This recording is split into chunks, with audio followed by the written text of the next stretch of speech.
The senior senator from New Jersey is recognized. I ask unanimous consent that further calling of the roll be dispensed with. Objection, so ordered.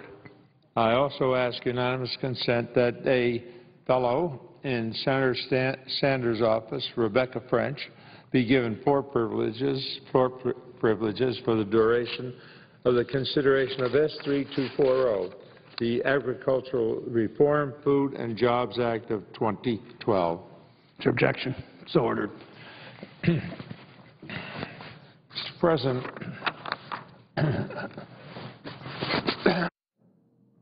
today, because there's an epidemic hovering over America, and we ought not to stand by and let it continue. A staggering 1/3 of Americans are obese, a condition that can endanger health and shorten lifespan. Among our children, the situation is becoming a plague and leaving too many young people unable to participate in physical activities like sports or games. Now, I salute the First Lady, Michelle Obama, for bringing attention to this crisis by educating parents, teachers, and kids about the need to be more active and eat nutritious food. But it's going to take the involvement of this Congress. We need to protect our children, our economy, and our national security. Our nation's childhood obesity rate is one of the highest in the world. Here we see it. Obesity, childhood obesity rates here are displayed worldwide. Obesity epidemic is seen among American youth. And if we look at the other major countries in the world, going from the lowest, China, 5.2%, upwards to France, it's 20.1%. We get to America, and 31.7% of our children are obese. That's discouraging. Very sad for the individual and for the country at large. People who are obese are at a higher risk for heart disease, stroke, diabetes, and even certain types of cancer. Obesity-related conditions kill more than 110,000 Americans every year. And we don't want to see more children with diabetes.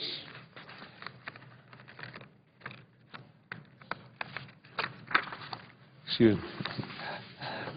We don't want our children to be burdened with a lifetime of disease and disability.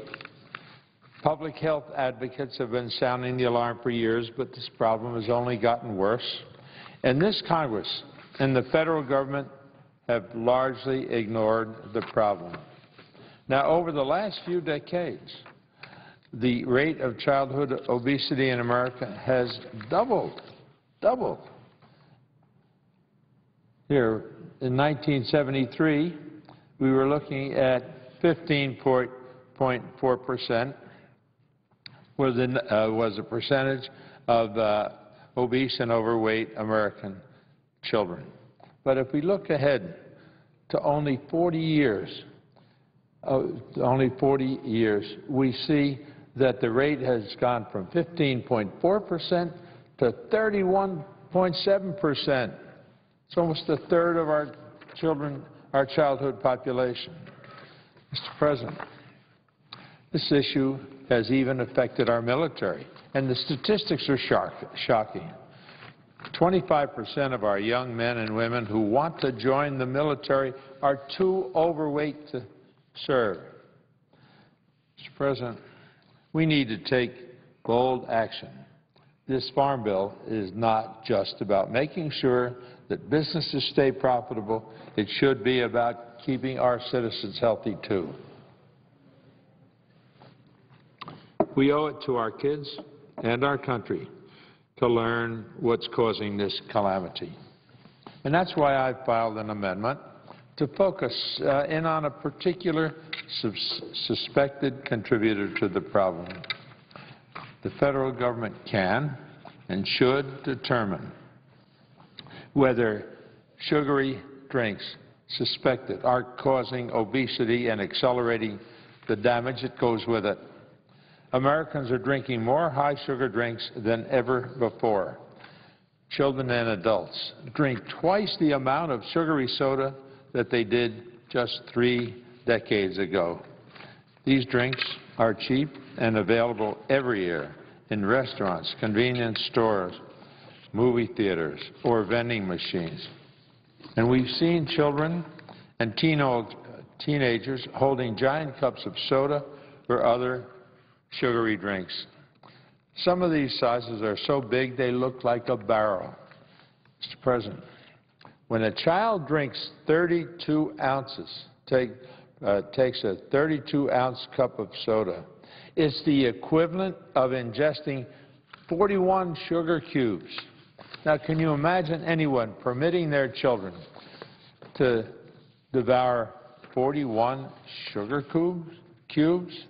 Who in this body would give their child or grandchild 41 sugar cubes to eat?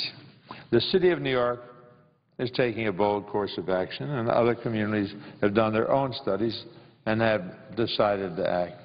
And here in Congress, we need to step up and do our part. We need to know what role sugary drinks are playing in the childhood obesity epidemic in America. Now, my amendment would initiate a study on the impact of these drinks on obesity and human health in the United States. It would require an examination of public health proposals regarding the cost and the size of these drinks. The amendment is endorsed by organizations like the American Academy of Pediatrics, the American Heart Association, the American Diabetes Association, the American Public Health Association, and the Center for Science in the Public Interest. So here I reach out. I urge my colleagues to support this amendment. I ask that for once and for all that we work together to do what we can to protect our children, and protect them in this case from the obesity epidemic. And I hope, Mr. President, that we will join together to fight for the well-being of our children. And with that, I yield the floor and note the absence of a quorum. Clerk will call the roll. Mr. Akaka.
The senator from Ohio. Thanks, President. I ask the unanimous consent to dispense with the quorum call.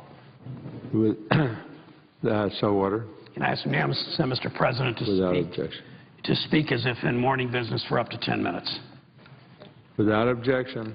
Thank you, Mr. President. The Agriculture Reform, Food and Jobs Act of 2012, which the presiding officer from New Jersey just spoke of, is called, in my state, called the Farm Bill, represents the most significant reform of U.S. agriculture in decades. It's the product of months of policy discussion and late-night deliberations guided by Chairwoman Stabenow and Ranking Member Roberts.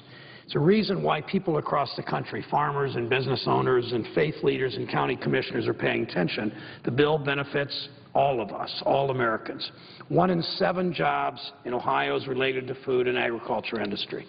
To get the economy back on track, the Farm Bill must remain a priority in Congress. The Agriculture Committee's worked to craft a farm bill that is forward-looking and realistic. The centerpiece of the bill's deficit reduction efforts is based on a bill I authored with my colleague John Thune, a Republican from South Dakota, along with Senators Durbin, a Democrat from Illinois, and Lugar, a Republican from Indiana. Our aggregate risk and revenue management program proposed streamlining and making more market-oriented the farm safety net. The era of direct payments, the billions of dollars that newspaper editorial writers and constituents alike complain about, these huge farm subsidies that went mostly to large corporate farmers. The era of direct payments made annually regardless of need under this bill is over. Instead, the new Ag Risk Coverage program will work hand-in-hand with crop insurance to provide farmers the tools needed to manage risk, making payments only when farmers need them most.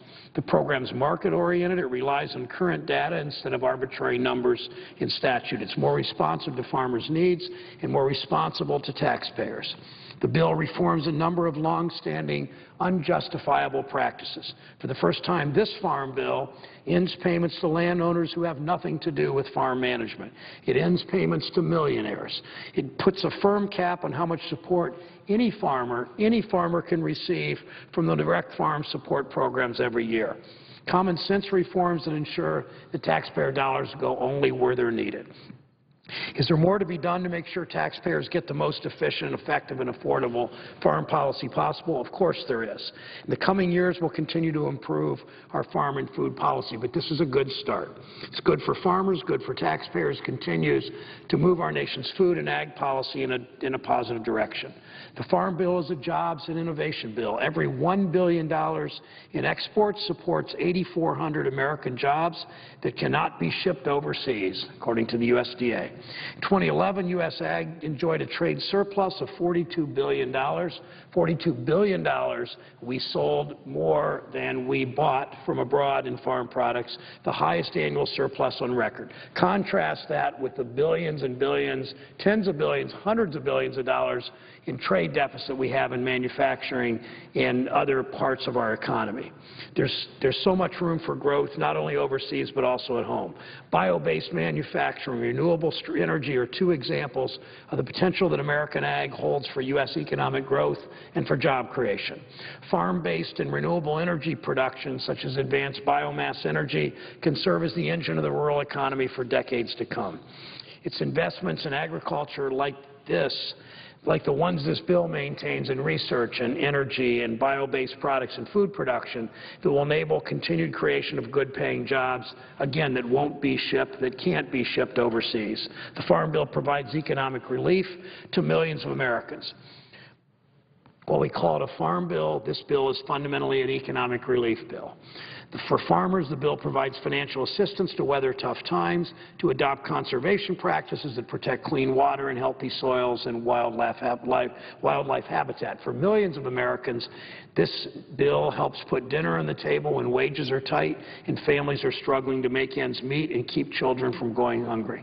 That's why this bill is so important. I would add the presiding officer from New Jersey has always been such a strong advocate of these nutrition programs. We both understand that more than a third of people who are getting SNAP, who are receiving what we used to call food stamps, are working families, people who are only making $9 or $10 or $11 an hour, sometimes in 2 jobs, still can't make it without some food assistance. The bill includes resources for SNAP, the Supplemental Nutrition Assistance Program, which is one of the nation's most essential anti-poverty programs. In addition to supporting people who are struggling to feed their families, SNAP supports retailers and businesses and the farmers and ranchers who grow the food. At a time of high unemployment, SNAP participation now exceeds 44 million Americans, half of whom are children. Many of these families are working families. Half of the people served by SNAP are children. SNAP participation is expected to fall as the economy recovers. The bill continues to support SNAP with minimal modifications. Continues and increases support for commodity distribution to food banks at a time when food pantry shelves across Ohio and the nation are bare. But I want to be clear, I have serious concerns with the cuts. They're not large cuts like the House Agriculture Committee wants to do and that Senator Paul tried to do very unsuccessfully here, and that Congressman Ryan, with his budget from the House of Representatives, nothing even close to the tens and tens and tens of billions of dollars they want to cut from nutrition. But I'm concerned about this $4 billion cut. When compared to the $130 billion in cuts to the SNAP program in the Ryan budget, the modification of this bill was done carefully. So the Farm Bill is a deficit reduction bill, a jobs bill, and an economic relief bill. It affects every American every day. I commend, again, Chairwoman Stabenow and Ranking Member Roberts. Their joint effort to work across party lines is to be commended.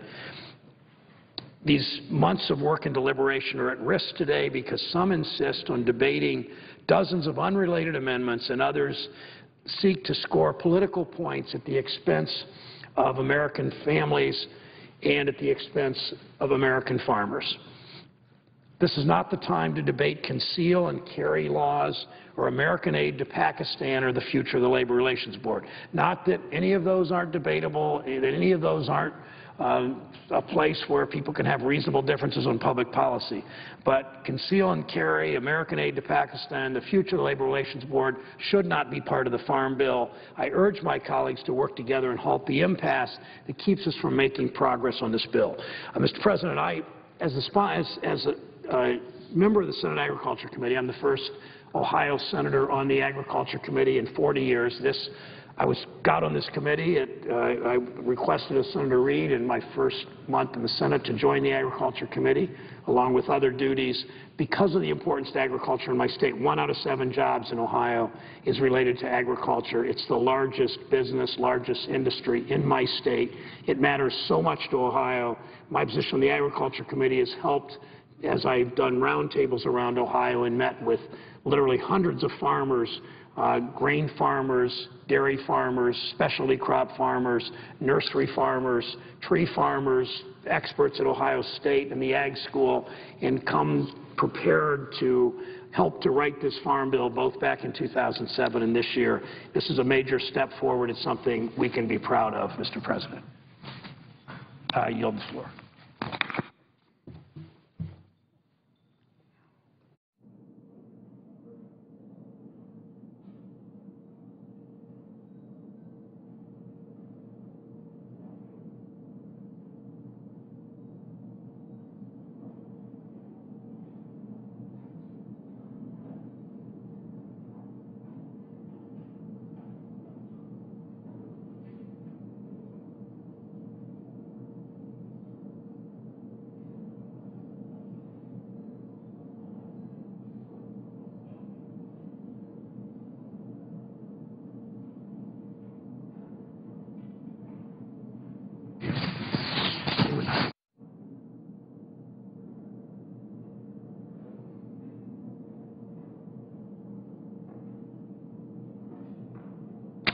President.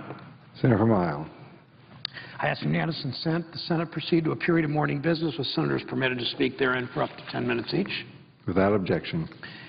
Mr. President, I ask unanimous consent when the Senate completes its business today, the Senate adjourn until 9 a.m. on Thursday, June 14th, that following the prayer and the pledge, the journal of proceedings be approved to date, the morning hour be deemed expired, the time for the two leaders be reserved for their use later in the day, that the majority leader be recognized, and that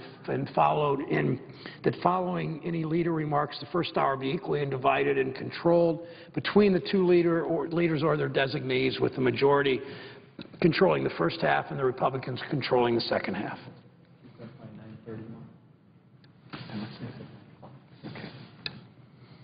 Mr. President, if I said 9:30, 9 o'clock, which I was told I did, I meant 9:30 a.m. tomorrow.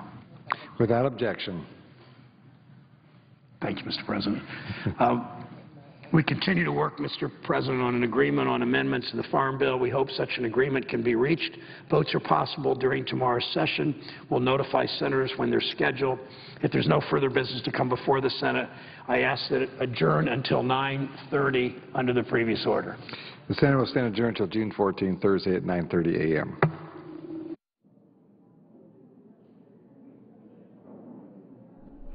Senators today continued work on the $969 billion Farm Bill. Amendments by Senators Shaheen and Paul were defeated.